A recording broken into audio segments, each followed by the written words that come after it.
حضور نے ارشاد فرمایا میری امت میں سے 70,000 لوگ ایسے ہوں گے جو بغیر حساب کے جنت چلے جائیں گے۔ عرض کی اے اللہ کے پیارے محبوب صلی اللہ علیہ وآلہ وسلم وہ کون ہیں؟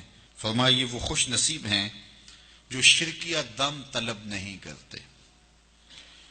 وہ دم جن میں منتر پڑے جاتے ہوں اور اس کا معنی معلوم نہ ہو، یا معنی معلوم ہو اور وہ شرکیہ ہو، تو ایسے دم کرنا، ایسے لوگوں سے دم کروانا جو شرکیہ کلمات بولتے ہیں اور ان کے پاس جانا، یہ سخت گناہ ہے، اور ایسے دم کرنا شرک ہے، اور ایسے چیزوں کی تائید کرنا بھی شرک ہے۔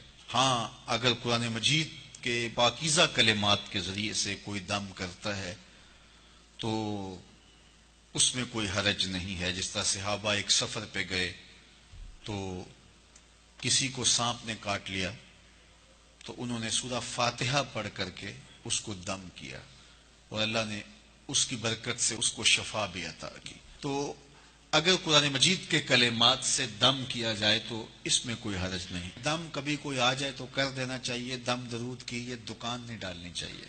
آج کل یہ جو دکانداریاں بن گئی ہوئی ہیں، اور اگر صحیح بھی کوئی کرنے والا ہو تو اس کو بھی دکانداری نہیں کرنی چاہیے، بلکہ اس کو بھی یہ ہے کہ بس ٹھیک ہے، کبھی کوئی ایسا آپ جن لوگوں میں رہ رہے ہیں کہ اس کو واقعہ پیش آ جاتا ہے تو آپ کو جو ہے تو وہ پڑھ کر کے پھونک مار دیں تو کوئی اس میں حرج نہیں ہے۔ اور اس کے اور بھی طریقے ہیں، صرف دم پر ہی کر لیا جائے، دعا چھوڑ دی جائے، جبکہ مشکلات میں، دکھوں میں، اذیتوں میں دعائیں مانگنے کی ہمیں تلقین کی گئی ہے۔ مختلف طریقے ہیں بیماریوں سے، ڈاکٹر کے پاس بھی جائیں، دم بھی کروائیں، دعا بھی مانگیں، صدقہ بھی کریں، صلہ رحمی بھی کریں، بہت سارے ذریعے آپ کوئی بھی اختیار کر سکتے ہیں۔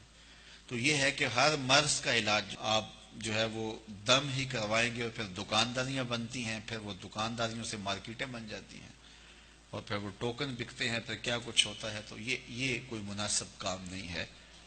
تو یہ کام تو بڑا ہے، اس وقت اس پر ٹیکس بھی کوئی نہیں ہے اور اس پر کوئی انویسٹمنٹ بھی نہیں کرنی پڑتی، اور لاکھوں کروڑوں روپے اس پر کمائے جا سکتے ہیں، اور یہ کاروبار چلتا بھی بڑا ہے۔ وہ چونکہ یہ پھر ہر پیر کو، ہر جو ہے وہ بدھ کو، ہر منگل کو، ہر اتوار کو کوئی دن رکھ لیا جائے تو بس پھر لوگوں کے تانتے بن جاتے ہیں۔ یہ قوم ضعف الاعتقادی کی مرض میں مبتلا ہے، اس لیے کوئی بھی کہیں بھی بیٹھ جائے، ایسے لوگ جنہیں استنجا بھی کرنے نہیں آتا، جنہوں نے 6 ماہ سے غسل بھی نہیں کیا ہوتا، وہ بھی بیٹھے ہوتے ہیں تو وہاں بھی ہجوم ہوتا ہے۔ میرے پاس ایک پڑھا لکھا شخص آیا اور ایسے شخص کے بارے میں سرکار جی کہہ رہا تھا جس کو کلمہ بھی یاد نہیں ہے۔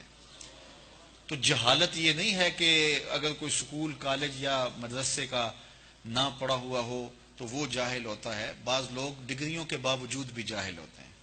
شعور کی دولت یہ اللہ کی عطا ہے، جس کو چاہے عطا کرتا ہے۔ میں نے دیکھا بڑے بڑے پڑھے لکھے، سمجھدار، سنجیدہ متین، بعض اہم عہدوں پہ فائز المرام لوگ، لیکن وہ ایسے لوگوں کے پاؤں میں بیٹھے ہوئے ہوتے ہیں جو جاہل، اجڑ اور گنوار قسم کے ہوتے ہیں، جنہیں بات کرنے کا سلیقہ اور تہذیب بھی نہیں ہوتی، جن کے بدن سے تعفن اور بدبو اٹھ رہی ہوتی ہے، 6 ماہ، سال نہائے نہیں ہوتے، تو وہاں جا کے بیٹھے ہوتے ہیں اور آسمان کے سمجھتے ہیں یہاں سے فیض مل رہا ہے، یہاں سے گندگی اور غلاظت مل سکتی ہے، فیض نہیں مل سکتا۔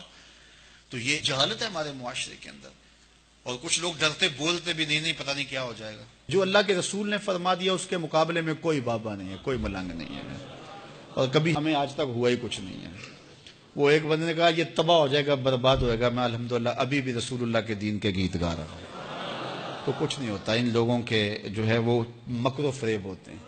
تو فرمایا کہ ایک تو یہ رقیہ نہیں لیتے، یہ جو شرکیہ کلمات سے بھرے ہوئے دم ہوتے ہیں، ایک تو فرمایا وہ نہیں لیتے، یہ جو 70,000 لوگ ہیں جو بغیر حساب کے جنت میں جائیں گے۔ اور دوسرا فرمایا اور یہ وہ خوش نصیب لوگ ہیں جو بدشگونی اختیار نہیں کرتے، اور فرمایا کہ وہ داغ بھی نہیں لگواتے، بدن کے مختلف حصوں پہ مختلف داغ لگوا لیتے ہیں، فرمایا ایسا بھی نہیں کرتے، اور وہ اپنے رب پر ہی بھروسہ کرتے ہیں، اپنے رب پر ہی توکل کرتے ہیں۔